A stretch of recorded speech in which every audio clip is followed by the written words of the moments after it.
everyone, my name is Katrina and I work here at the Alberta Institute for Wildlife Conservation, which is a wildlife rehabilitation centre located just outside of Calgary, Alberta.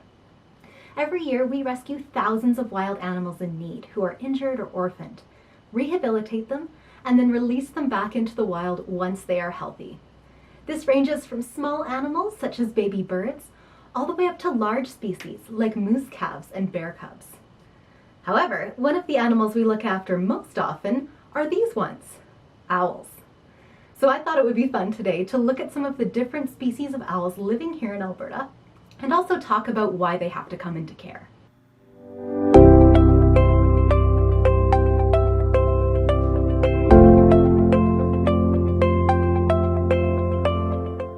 There are over 250 known owl species alive in the world today, 11 of whom call Alberta home.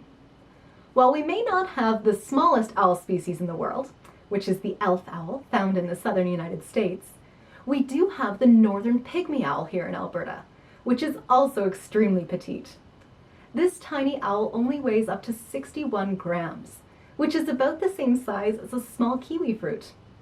Because they are so small, they are very vulnerable to predators, and so will spend their days hiding in forests and trees, often in old woodpecker holes. These owls then venture out at nighttime to begin their hunt for small prey, such as mice or shrews.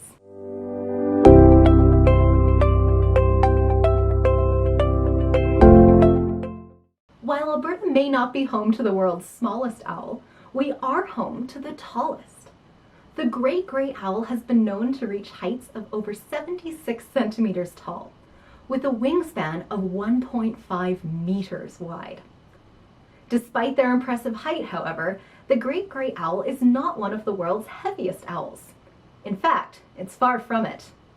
Great gray owls can usually reach about 1 kilogram in weight, while other owls, like the eagle owl or the snowy owl, reach more than double that. This extra height is actually due to their impressive feathers, which add several inches to their height and their width in all directions.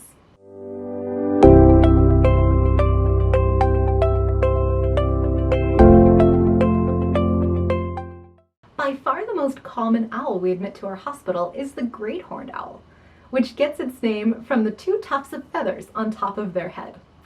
However, despite the name, those feathers are neither horns nor their ears. They're actually just meant to help the owl look rather intimidating and make sure predators don't attempt to go after them. An owl's ears are actually located on the sides of their heads. However, unless you're a wildlife rehabilitator needing to check an owl's ears for an exam, you likely will never see the owl's actual ears, except in this picture right here. Owls' ears are located on the sides of their heads, as we've said, but they're not straight across from each other like ours are. Instead, an owl's ears are lopsided or asymmetrically placed, which helps them to know not only what direction a sound is coming from, but also how high up it is or how low down. This allows an owl to pinpoint exactly where their prey is without ever needing to see it. A great skill to have if you are hunting here in Alberta during the winter time, when the mice and other rodents are hiding underneath the snowpack and you cannot see them at all. An owl's ears are so sensitive that they can hear a mouse moving underneath up to a meter of snow, know exactly where it is, and dive into the snow to catch that mouse without ever needing to lay eyes on it.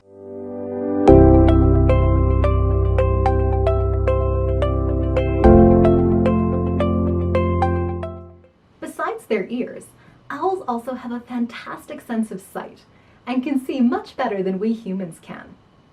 However, while they're famous for their night hunting abilities, some owls are actually quite comfortable during the day as well. Any owl with yellow eyes is generally comfortable with some amount of daylight, so it's not unusual to see an owl flying around in the early morning or late afternoon. Some owls, like the burrowing owl, actually even prefer it and will only come outside during daylight hours. Owls' eyes are very large compared to the rest of their skull. About 50% of their skull is just their eyes. Their eyes are ringed with bone, which prevents their eyes from moving like ours do. So if an owl wants to turn their head and look over their shoulder, they're going to have to turn their entire body rather than just moving their eyes in their sockets. However, owls have 14 neck bones in their bodies and are able to turn their heads 270 degrees in either direction. So this is not a major inconvenience for them.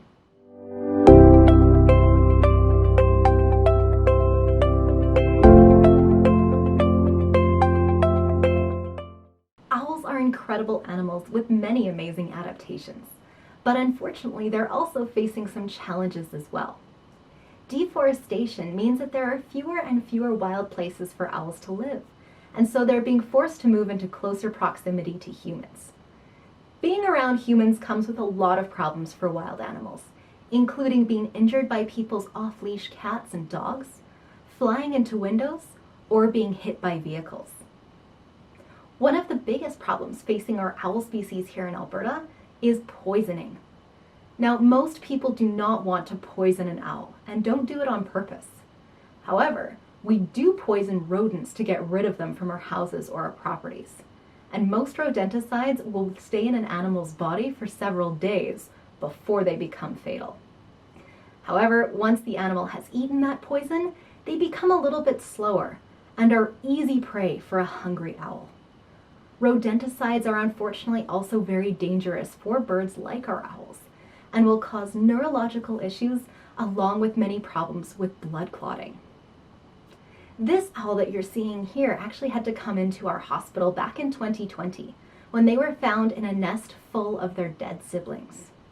Luckily, this one animal survived and got to our hospital in time for us to go through incredible amounts of treatment, give them weeks of medication, and finally we were able to release them back into the wild with a foster great horned owl family.